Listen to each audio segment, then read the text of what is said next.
episode 73. This week I'm reviewing Inside Llewyn Davis, the new Coen brothers movie about a folk singer in early 1960s New York City and sort of traveling the country. So if you're not already excited, it's also filmed in sort of a dark tone. So it has all the makings of a movie that might put you to sleep. Sort of gray film quality, folk singing, low-key sort of story. But it actually turns out to be a pretty good movie, although I'm not as sort of in love with it as many of the critics are.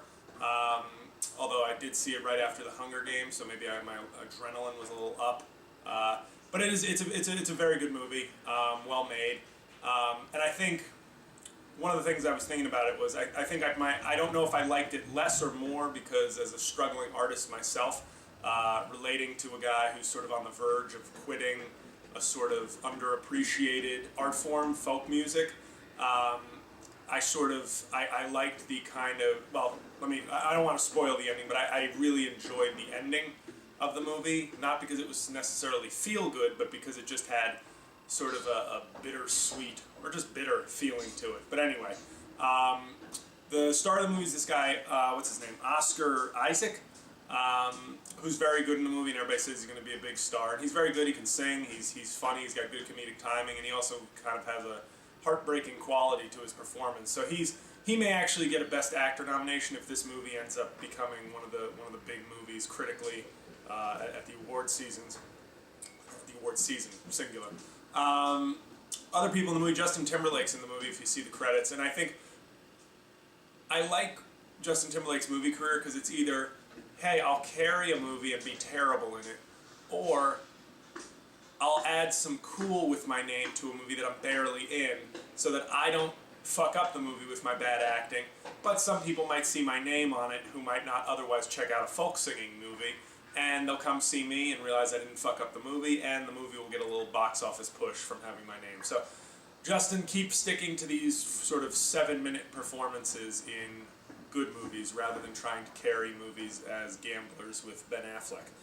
John Goodman's in this, and I think he's on the verge of becoming one of those guys who goes from underrated to overrated, because now every critic just starts to sort of verbally jerk him off every time he's in a movie, just playing some sort of like fat character who's just, you know, he's sort of doing the same thing. I loved him in Argo, but he seems to now be kind of just being that guy that shows up for 20 minutes in a movie and just kind of chews up the scenery with some sort of bombastic performance, and then it's like, can you show me some nuance? Anyway, and shout out to Helen Hong, formerly of New York City, comedian out in LA, who surprised the shit out of me when I was watching the movie and saw her on screen. So that was very cool, so congrats to her. She's in a funny scene in the movie. Yeah, I must have missed her Facebook posts about it because I have my Facebook settings to anything but accomplishments of other comedians so that I can, you know, look at Facebook without getting insanely jealous. Overall, this is not my favorite Coen brothers movie. That would be Fargo, and I don't think anything's ever going to pass Fargo for me as far as what they do. But this is a very solid movie. It was funnier than I expected in the first part of the movie. And then I sort of appreciated the bitter challenges, you know, folk singing, you know, stand-up comedy is still probably more popular than folk singing, although Bob Dylan sort of, you know, made a pretty good career out of it. But I liked it. I didn't love it. I'd give it a B+, but it's, I think comedians who watch these reviews would probably really enjoy the movie. And then it might be hit or miss for people who aren't sort of stuck in the mud of an artistic career. So that's the review for this week. Next week, I'm not sure, probably we'll review The Hobbit Part 2, which shouldn't even exist.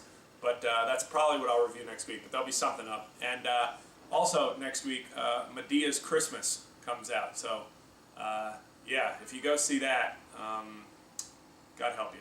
All right, talk to you next week. Thanks. Wanna get the feeling, gotta get the feeling, gonna get the feeling once again.